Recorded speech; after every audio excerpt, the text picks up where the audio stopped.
Class 10th है जी, subject chemistry है, unit 6 है, टॉपिक 2 है और आज का टॉपिक है ट्रोपोस्फीयर एंड स्ट्रेटोस्फीयर। अच्छा जी, टॉपिक 1 में हमने एटमॉस्फेयर की 4 लेयर्स पढ़ी थी, troposphere, stratosphere, mesosphere and thermosphere. लेकिन इस चैप्टर में हमने ट्रोपोस्फीयर और स्ट्रेटोस्फीयर को डिस्कस करना है। तो पहले है ट्रोपोस्फीयर। ट्रोपोस्फीयर क्या है? जो अर्थ कि अगर हम उसकी हाइट देखें तो अर्थ के 0 to 12 किलोमीटर तक इसकी हाइट है और यहाँ पे temperature range 17 degree C to -58 degree C है। दैट मीन जब हम 0 से 12 किलोमीटर ऊपर की तरफ जाते हैं तो इसका टेम्परेचर डिक्रीज़ होता है। अब ट्रोपोस्फीयर क्या है? सबसे लोअर लेयर एटमॉस्फेयर की, जहाँ पे गैसेस की कंसनट्रेशन मैक्सिमम होती है। और गैसेस की कंसनट्रेशन अगर हम देखें तो सबसे ज़्यादा कंसनट्रेशन किसकी होती है? नाइट्रोजन की, जो 78% है, और ऑक्सीजन है जो 21% है। तो अगर इन दोनों को हम कंबाइन करें तो ट्रोपोस्फीयर में ये दोनों गैसेस जो हैं बाय वॉल्यूम 99% प्रेजेंट है। 78 + 21 तो that is equal to 99% by volume of the earth atmosphere. लेकिन बाकी जो गैसेस हैं, अगर हम कार्बन डाइऑक्साइड की बात करते हैं या वाटर वेपर्स की बात करते हैं तो they are negligible in the atmosphere. इनकी क्वांटिटी एटमॉस्फेयर में बहुत कम होती है, ना होने के बराबर होती है। लेकिन ये बहुत इंपॉर्टेंट गैसेस हैं, कार्बन डाइऑक्साइड और वाटर वेपर्स, क्योंकि ये इसका रोल क्या है, ये बहुत इंपॉर्टेंट हैं for maintaining the temperature of the atmosphere. और ये दोनों गैसेस जो हैं ये एटमॉस्फेयर के टेम्परेचर को मेंटेन कैसे करती हैं? क्योंकि ये जो गैसेस हैं कार्बन डाइऑक्साइड और water vapours, they allow visible light to pass through. ये विजिबल लाइट को पास कर सकती हैं, लेकिन जो अर्थ से इंफ्रारेड रेडिएशंस एमिट होती हैं ये उन रेडिएशंस को एब्जॉर्ब कर लेती हैं। अब ये ज़्यादातर आउट गोइंग रेडिएशंस को एब्जॉर्ब करती हैं और रेडिएशंस में क्या होती है? हीट होती है। So they warm the atmosphere so that they maintain the temperature of the earth. लेकिन जब हम 0 से 12 किलोमीटर ऊपर की तरफ जाते हैं तो गैसेस की कंसनट्रेशन डिक्रीज़ होती है। जब गैसेस, दैट मीन कि लोअर जो एरिया आपके पास, उसमें गैसेस की कंसनट्रेशन मैक्सिमम होगी। जैसे अगर हम हाइट पे जाते हैं तो नॉर्मल लेवल पे होते हैं तो ऑक्सीजन कंसनट्रेशन नॉर्मल होती है, हमारी ब्रीथिंग नॉर्मल होती है। लेकिन जैसे जैसे हम हाइट की तरफ जाते हैं हमारी ब्रीथिंग एबनॉर्मल होना शुरू हो जाती है due to lower concentration of oxygen. तो जैसे जैसे हम ऊपर की तरफ जाते हैं, हाइट पे जाते हैं, तो हाइट पे क्या होता है? गैसेस की कंसनट्रेशन डिक्रीज़ होती है। Gases concentration decrease gradually with the increase of altitude.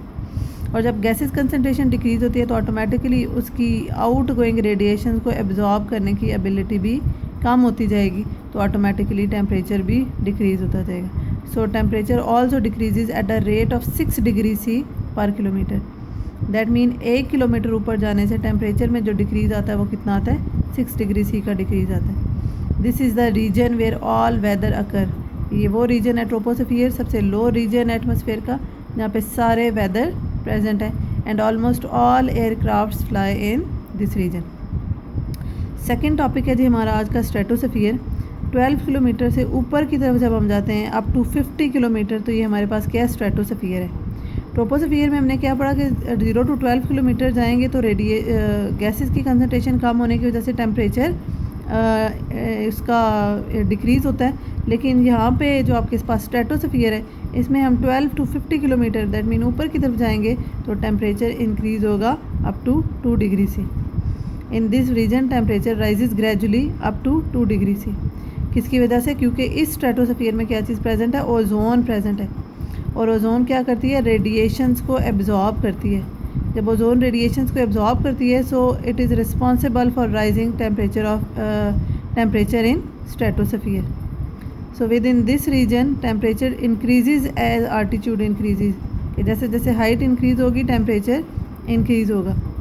जैसे लोअर लेयर जो है आपके पास स्ट्रेटोस्फीयर की, उसमें टेम्परेचर -58 डिग्री सी है और अपर लेयर में उसका टेम्परेचर कितना है? 2 डिग्री सी है। स्ट्रेटोस्फीयर को 3 लेयर्स में डिवाइड किया जाता है। एक अपर लेयर होती है, एक मिड लेयर होती है और एक आपके पास लोअर लेयर होती है। So we say that upper stratosphere, mid stratosphere and low stratosphere. Upper stratosphere में जो केमिकल रिएक्शन होता है वो क्या होता है? Decomposition of ozone. And ozone decomposition takes place by absorption of high energy ultraviolet radiation which comes from sun. और जब ये क्या करते हैं? सन से आने वाले हाई एनर्जी अल्ट्रावायलेट रेडिएशंस को एब्जॉर्ब करता है तो ऑटोमेटिकली इस लेयर में टेम्परेचर सबसे ज़्यादा होगा। और जब ये टेम्परेचर इसको हाई एनर्जी अल्ट्रावायलेट रेडिएशंस को एब्जॉर्ब कर लेता है तो ये डिकम्पोज होकर डायटॉमिक ऑक्सीजन O2 और मोनोएटॉमिक ऑक्सीजन O की फॉर्म में कन्वर्ट हो जाता है। फिर उसके बाद सेकेंड लेयर जो है वो क्या है, मिड स्ट्रेटोस्फीयर। मिड स्ट्रेटोस्फीयर में क्या होती है, formation of ozone, so that has less UV light pass through it, क्योंकि हाई एनर्जी अल्ट्रावायलेट रेडिएशंस कहाँ पे यूज़ हो गई हैं, अपर स्ट्रेटोस्फीयर में यूज़ हो गई। तो मिड स्ट्रेटोस्फीयर में जो यूवी रेडिएशंस आएंगी उसकी एनर्जी की वैल्यू जो अपर स्ट्रेटोस्फीयर में अल्ट्रावायलेट रेडिएशंस थी उनसे कम है, so they receive less ultraviolet radiations. और यहाँ पे डायटॉमिक ऑक्सीजन और मोनोएटॉमिक ऑक्सीजन क्या करता है, उसको एब्जॉर्ब करता है और O3 की फॉर्म में कन्वर्ट हो जाता है and it is an exothermic reaction. So ozone formation in this region result in formation of ozone layer. Thus ozone layer exist in the mid stratosphere. लेकिन जब हम लोअर स्ट्रेटोस्फीयर की बात करते हैं तो जो हाई एनर्जी अल्ट्रावायलेट रेडिएशन थी वो कहाँ पे यूज़ हो गई, अपर स्ट्रेटोस्फीयर में। जो लेस एनर्जी यूवी रेडिएशन थी वो कहाँ पे यूज़ होगी, मिड स्ट्रेटोस्फीयर में। तो पीछे क्या रहेगी, वेरी लो यूवी रेडिएशन जो कि कहाँ पे प्रेजेंट होती हैं, लोअर स्ट्रेटोस्फीयर में आती हैं। सो lower stratosphere receive very low UV radiations, इसलिए यहाँ पे मोनोएटॉमिक ऑक्सीजन प्रेजेंट नहीं होती और यहाँ पे ओजोन भी प्रेजेंट नहीं होती।